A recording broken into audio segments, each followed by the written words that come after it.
শুকরিয়া জ্ঞাপন করছি মহান রব্বুল আলামিনের দরবারে, যিনি আমাদেরকে এখনো সুস্থ রেখেছেন। আমাদের বিচ্ছিন্ন কিছু ঘটনা ছাড়া আমরা অধিকাংশ শিক্ষকরা এখনো বড় ধরনের কোনো বিপদে পড়ি নাই। আমাদের মাঝ থেকে দুজন শিক্ষক দলে একটু হারিয়ে গেছে, কিন্তু মূলত তারা অসুস্থ ছিলেন, হয়তো রোগের শখে অথবা সঠিক চিকিৎসা করতে পারেন না অর্থাভাবে, বিভিন্ন কারণে তারা অসুখ বিসুখে তারা মারা গিয়েছেন। আজকে একটা বিচ্ছিন্ন ঘটনা আমাদের পুলিশ প্রশাসনের সাথে হয়েছে, সেটাও আমাদের কিছু বিশেষ করে মহিলা, আমাদের কি বলে আলোয়া রানী, আমাদের প্রায় 8-10 জন শিক্ষক আহত হয়েছেন, পুলিশটাও অনেকে আহত হয়েছেন। তবে আমরা যে পুলিশ ভাই আমাদের মায়ের উপরে, আমাদের বোনের তাকে লাঠি মেরেছে, আমরা এই অনুষ্ঠান থেকে তাদেরকে নিন্দা এবং প্রতিবাদ জানাই। আমাদের শিক্ষকদের, জাতিগড়ার কারিগর শিক্ষকদের গায়ে হাত দিয়েছে, লাঠি মেরেছে আমাদের বোনদের উপরে। আমরা ওই সমস্ত পুলিশ কর্মকর্তারা সিপাহীদেরকে বিরুদ্ধে দৃষ্টান্তমূলক শাস্তি করছি। আমি যেহেতু আমাদের সময় দিয়ে নাই, আমি সংক্ষিপ্ত আকারে আজকে আমরা 7 সদস্য বিশিষ্ট একটি টিম আমরা গিয়েছিলাম। এখানে আমাদের পুলিশ ভাইদের প্রতি আমাদের কৃতজ্ঞতা জ্ঞাপন করতে হয়। যারা ভালো, যারা সেবা দিয়েছে তাদেরকে অবশ্যই সম্মান করি। আমি আস্তে আস্তে সেগুলো বলছি। 9 জন, পরবর্তীতে আর 2 জন, 9 জন সম্মানিত দলের প্রিয় শিক্ষক কর্মচারী ভাই বোনদের আসসালামু আলাইকুম।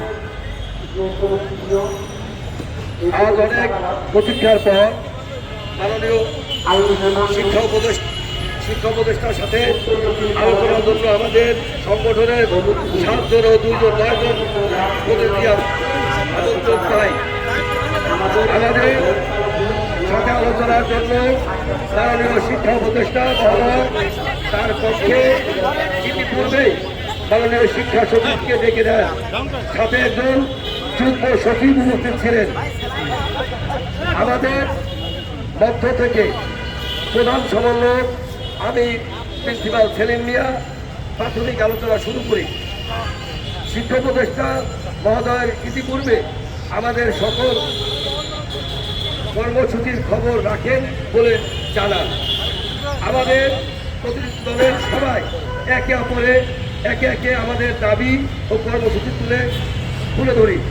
মাননীয় শিক্ষা সচিব মহোদয় আমাদের সকল কথা লিপিবদ্ধ করেন এবং উভয়ে আমাদের দাবির সাথে একমত পোষণ করেন।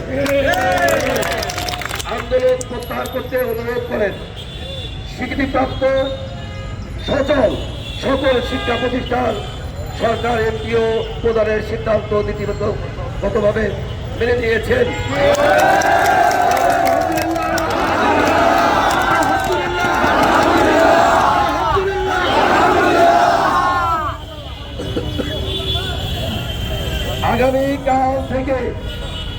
আগামীকাল থেকে শিক্ষা প্রতিষ্ঠানের মুক্তির কাজ আরম্ভ হবে। মে মাস 2025 সালের মধ্যে তা মন্ত্রণালয় থেকে চূড়ান্ত আকারে প্রকাশ করা হবে। ঠিক আছে? এমপিও সংক্রান্ত কার্যক্রমে আমাদের দাবি পূরণের বিভিন্ন রাজনৈতিক দল, পেশাজীবী সংগঠন, সুশীল সমাজ, শিক্ষানুরাগী ব্যক্তি, সাংবাদিক, আইন শৃঙ্খলা রক্ষাকারী বাহিনী ও বিভিন্ন গোয়েন্দা সংস্থা, শিক্ষা মন্ত্রণালয়ের সংশ্লিষ্ট কর্মকর্তা কর্মচারী, অন্তর্বর্তীকালীন সরকারের মাননীয় উপদেষ্টা, শিক্ষা উপদেষ্টা, প্রধান উপদেষ্টা মহোদয় সহ সংশ্লিষ্ট সকলের প্রতি আমাদের এবং কৃতজ্ঞতা এবং শ্রদ্ধা। এমত অবস্থায় সরকার আমাদের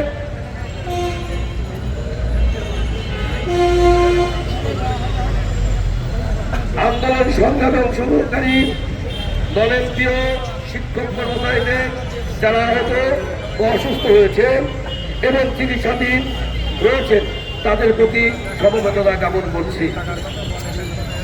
এবং বিভিন্ন সময় আর্থিক অভাব অনটনের সাংবাদিক বন্ধুরা, ইলেকট্রনিক্স মিডিয়া, প্রিন্ট মিডিয়া এবং বিশেষ করে অনলাইন মিডিয়া, সকল মিডিয়া এবং সোশ্যাল মিডিয়ার ভাইদেরকে আমরা কৃতজ্ঞতা জানাচ্ছি। এমত অবস্থায় সরকার আমাদের এর দাবি মেনে নেওয়া সমন্বয় পরিষদের সর্বসম্মতিক্রমে